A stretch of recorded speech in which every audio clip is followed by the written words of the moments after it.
menulis ulang cerita rekaan, puisi, dan cerpen.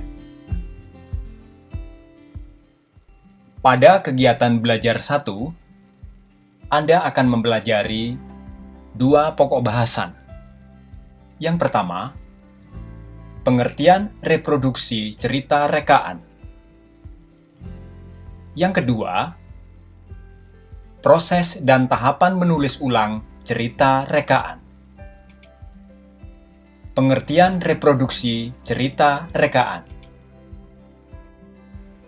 Menulis ulang cerita rekaan pada modul ini bukanlah sekedar menyalin atau meniru cerita rekaan, tetapi memproduksi ulang cerita rekaan yang telah dibaca atau didengar untuk cerita lisan, atau bahkan menceritakan ulang kejadian yang telah dialami. Memproduksi ulang berarti membuat produk baru dengan berdasar pada hasil penghayatan, pemikiran, atau hal lain yang timbul atas pembacaan cerita rekaan atau sebuah peristiwa. Hampir semua cerita rekaan atau karya sastra merupakan tanggapan atas apa yang dibacanya, termasuk membaca sebuah peristiwa. Menurut Subagio Sastrowardoyo, roman-roman zaman Balai Pustaka menggunakan model atau berhipogram pada roman-roman zaman Hindia Belanda. Menurut Rivater, selalu ada latar belakang penciptaan sastra yang disebut hipogram. Kadangkala, cerita rekaan atau karya sastra, baik prosa maupun puisi, dapat diketahui maknanya ketika disandingkan dengan karya lain. Hal ini disebut juga sebagai intertekstual, yaitu hubungan atau semacam dialog antar karya sastra. Berdasar pada pemahaman tersebut, menulis ulang cerita rekaan bukanlah hal yang tabu. Hal ini harus dibedakan dengan plagiasi. Pengertian umum plagiasi adalah pengambilan karya orang lain dan diaku sebagai karya sendiri.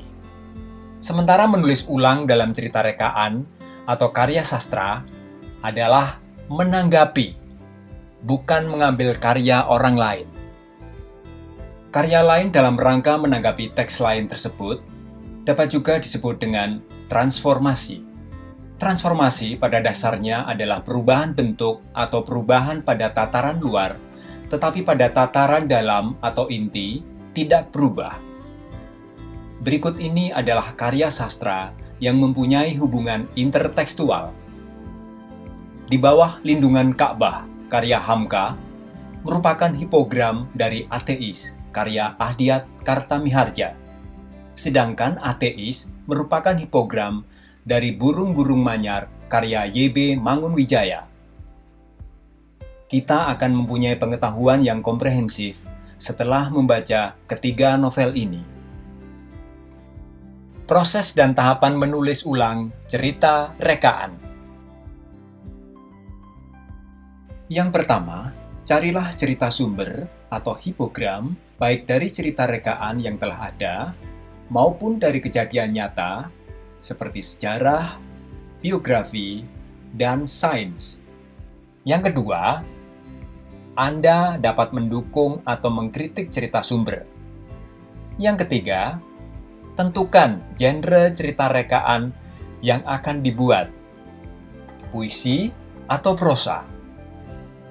Yang keempat, cerita rekaan akan menarik jika Anda menyajikannya dengan kosakata, pemilihan kata, denotasi dan konotasi, bahasa kiasan, perbandingan, metafora, perumpamaan, alegori, personifikasi, dan metonimi.